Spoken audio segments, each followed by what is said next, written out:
What's the story, Morning Glory? What's the word? Hummingbird. Thank you so much for clicking on my channel and for joining me for this review of The Real Housewives of Dubai, Season 1, Episode 7.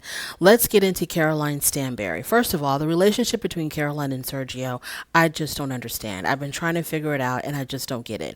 There's nothing about these two people that exudes love, that exudes, companionship. There's nothing about this relationship where I can be like, oh, I see why they're together. Absolutely nothing.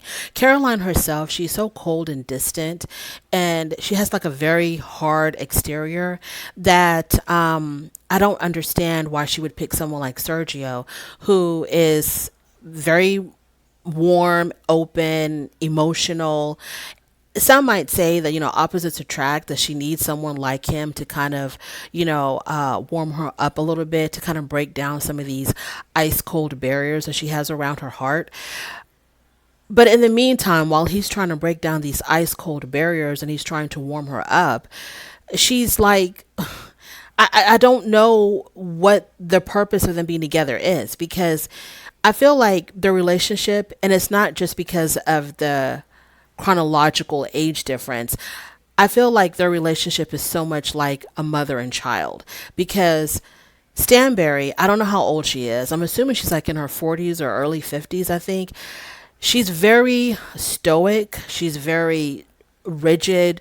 She's very cold, hard, that she appears older than her age. And whereas Sergio, I don't know how old he is. I think he's in his early 30s or late 20s. He's very much like goofy, silly. He's running around. He's like one of the, like I think he relates better to her kids than he does to her. He seems younger than his age. And so with him appearing younger than his age and her appearing older than her age, I just don't understand. I feel like it's like a mother and child type of situation, and I just don't understand at all. And every time that we see them, she acts bothered by him. She acts like she's annoyed by him, and I don't even know why she's with him, other than the obvious, which could be, maybe he's throwing it down in the bedroom. Other than that, I don't understand why these two people are together, but whatever. So the scene starts off with them at a restaurant, and their parents are going to be meeting each other for the very first time, which is kind of crazy because Caroline and Sergio are actually already legally married. But this is going to be the first time that the two sets of parents meet each other. So before Sergio's parents arrive, Stanberry's mother asked Sergio if his parents spoke English. And I'm asking myself, why? Why does that matter? If they speak English, great. If they don't speak English, Sergio could translate. What does it matter if they could or couldn't speak English? The parents arrive. I thought the whole scene was very uncomfortable. The whole scene to me was very stressed. It was very awkward. Caroline was so uncomfortable. You could tell from her body posture. You could tell from how she was sitting, how she was acting, how she was talking, that she did not like this at all, but she knew that it had to be done. Stanberry's father at the end says that he had always seen Caroline marrying a 50-year-old man with money. So he was like throwing shade to Sergio for being so young and not having any money. And his message was perfectly clear. He always saw his daughter with someone with money. So like, what is she doing with someone with no money? I don't understand the Sergio Caroline relationship. I don't get it at all. Moving on from there, Caroline is FaceTiming Lisa, and she's telling Lisa about what went down at her dinner with Sarah, when she felt like Sarah was judging her about her parenting style. Lisa totally agreed with Caroline, saying that, no one has the right to judge you or criticize you on being a mother, and that Sarah had definitely overstepped her boundaries. And Lisa said, we're all mothers. We're all learning, this thing called motherhood. Neither one of us are an expert in it, so no one should be judging anyone else. Moving on from there. So Nina calls Sarah, and this is after Nina spoke with Caroline Brooks, and Caroline Brooks had filled Nina in about what went down at her dinner. So Nina takes it upon herself to call Sarah, and she does this under the guise of I need to get both sides of the story. I'm just not going to take Caroline's word for it. So she calls Sarah, and Sarah gives her version. And Sarah's version sounded very mild. It sounded like nothing really major happened. Sarah said that Caroline talked about how militant her mother was, and Sarah questioned Caroline, well, why don't you be less militant with your child? So Sarah made it seem like that the whole conversation was centered around that, but it was so much more than that. And so I felt like Sarah completely downplayed the whole entire conversation. Now, based on that conversation that Nina had with Sarah, Sarah felt like she had to send a group text, which was directed towards Caroline, but the whole friend group was able to read it. And she was basically blasting Caroline for, I think, misrepresenting what happened at the dinner. I don't remember exactly what she said. She said a whole bunch. Sarah did about whatever. I don't really know what happened. I don't really remember what the message was, but I felt like Sarah was accusing Caroline of not being completely honest or misrepresenting what she had said at the dinner. I don't really remember. Moving on from there. So on the way to Caroline's engagement party, Caroline Stanberry, because she's going to have this huge engagement party in the middle of the desert. And so on the way to the engagement party, Nina is talking to her husband about her father. Her father is in the hospital, very ill with COVID. So she's extremely worried about her father because no one expected for him to be in the hospital as long as he's been. And so, she gets more and more worried each day that he's still in the hospital. At the engagement party, we see that Ayan shows up with her husband, and she shows up wearing a very intricately designed white bodysuit with a intricately designed white robe. So she looks very bridal because the robe and the bodysuit is like all lacy with all kinds of designs on them. So it looks like it kind of resembles a wedding gown. So obviously, she came there to steal the show. She wanted to be the center of attention, and she knew it. And this was all done intentionally because everybody knows if you're going to show up to an engagement party, you don't want to upstage the bride. But Ayan, she always has to be the center of attention. She always has to bring some type of fashion to anything that she shows up in. So she wasn't going to do anything less at Caroline Stanberry's engagement party. So Stanberry, as she approaches the venue, she can see from afar, she can see Ayan, and she sees that Ayan is wearing all white, and she's wearing something that from far away resembles a wedding gown. And so she's telling Sergio that, Ayan showed up to my engagement party wearing a wedding gown. And a wedding veil, but it wasn't a wedding veil. Ayan just had on a platinum blonde wig, and I guess from far away it looked like a white veil.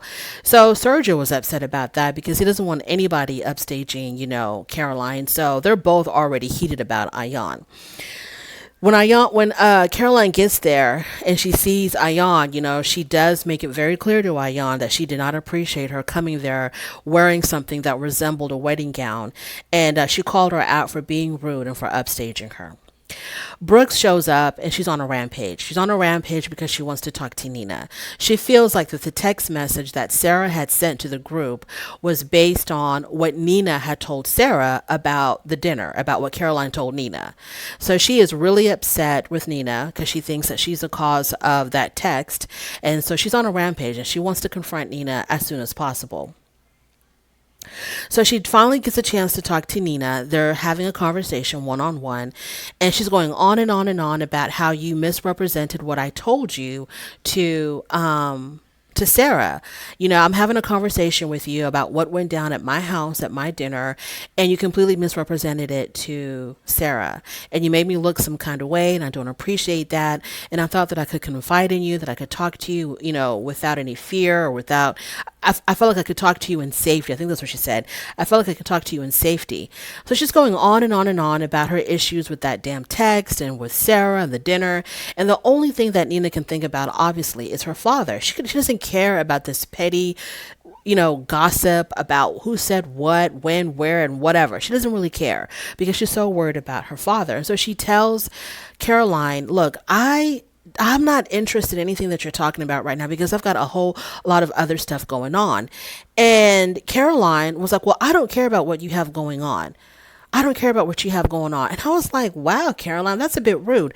Now, it would have been better if Nina had told Caroline, my dad is really sick in the hospital.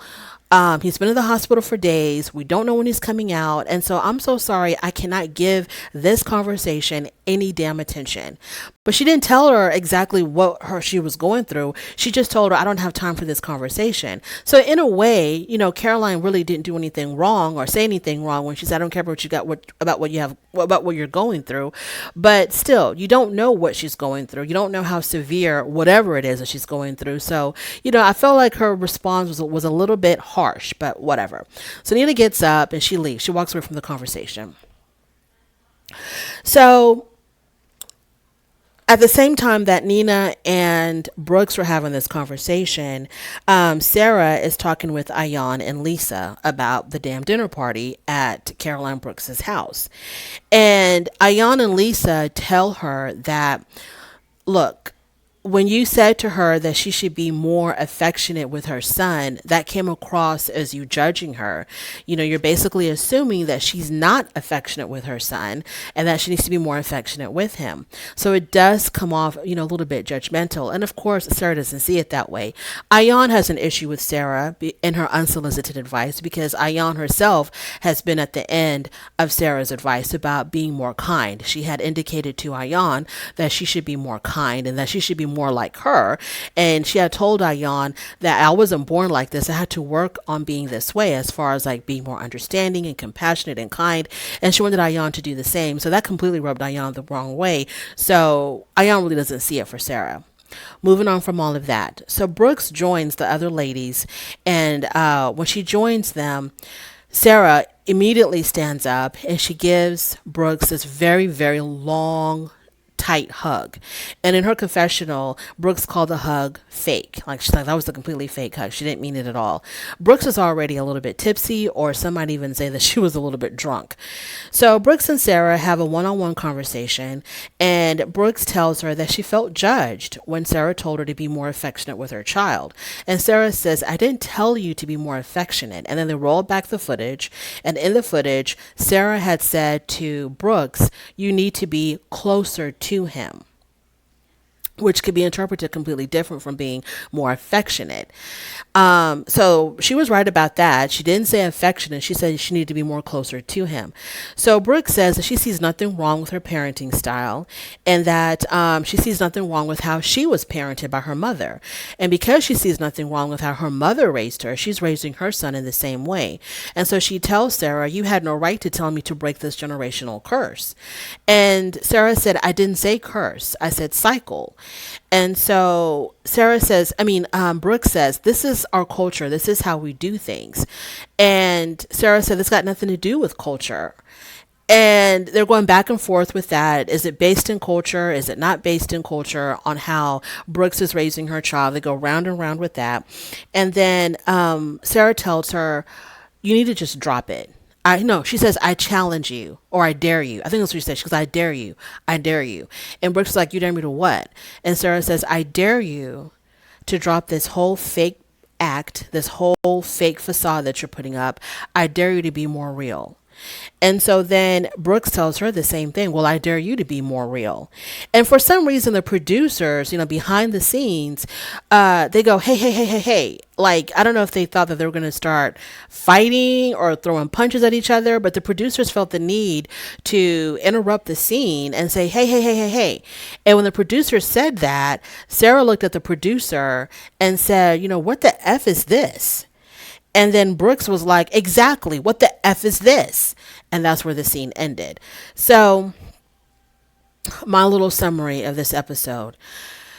I feel like with Caroline Brooks, a hit dog will holler. Okay, it must have affected her. It must have really affected her in some kind of way for Sarah to say what she said about her parenting styles. Now, Sarah has a way of talking that can infuriate anybody, because she has this holier than thou tone that she takes on when she's giving her unsolicited advice. And she acts like, she knows it all. She's an expert. And there was an issue, there was a conversation about what authority does she have, or what educational background does she have to give advice. And they show a scene where Sarah was telling someone, I think it was Caroline Brooks, or I don't know who it was. She was telling them that she has an honorary doctorate degree from some women's group. So basically, she has no educational authority to give advice on family relations or relationships or whatever she thinks she's doing. People like that are extremely annoying. And I think that we all know someone like that, who always feels like they know better and they can give advice to everybody, whether it's asked for or not. And they kind of sit on their little high horse and they're looking down at the rest of us peasants and they're judging and criticizing us. We all know someone like that. And it's so, so annoying. And Sarah is that person. She is that girl who does that. But I also, at the same time, you can't take those type of people seriously. And if it doesn't affect you and if it doesn't apply to you, then keep moving. So for Brooks to take this so personally, it makes me wonder if she sort of sees herself, if she feels like maybe Sarah is like actually is seeing something in her parenting style that Brooks herself is seeing, or something like there's some truth into what Sarah is saying about her parenting skills. I don't know, but that scene at the house at the dinner where Brooks was constantly calling the maid, to do this, to do that, do this for the child, do that for the child, when she should have been doing it herself. I don't know. Maybe that she had to call the maid because she was hosting a dinner party and she couldn't step away from her dinner party to go put her son to bed, but she could have cut up his chicken for him. She could have done that. I don't know. And then to really kind of set it off is that her own two friends that were there, who are her really close friends, and you got to be close friends if you're flying all the way to Dubai from LA to see someone.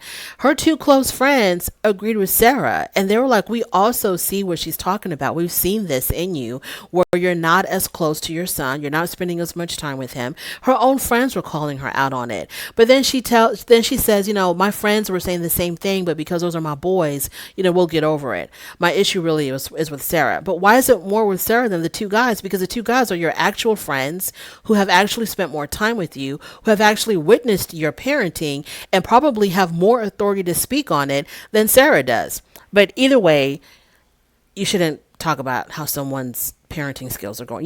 The only person who can tell anyone how they're parenting is like someone who has a PhD or an MD behind their name, and that's it. And that is it. And that's going to be because you are asking them for some type of advice. That's the only people that can give you any kind of feedback on how you are as a parent. Not your friends, not your family members. Nobody should tell you on how you are as a parent, because we have seen situations where, like if you're out in public, we've seen these videos, or you've seen it yourself, like when a parent is like using corporal punishment on their child, and anybody that steps in to stop it, the parent turns on them. People are very sensitive with how they parent their children, because that's a very personal area, and you don't want to overstep your boundary when it comes to that.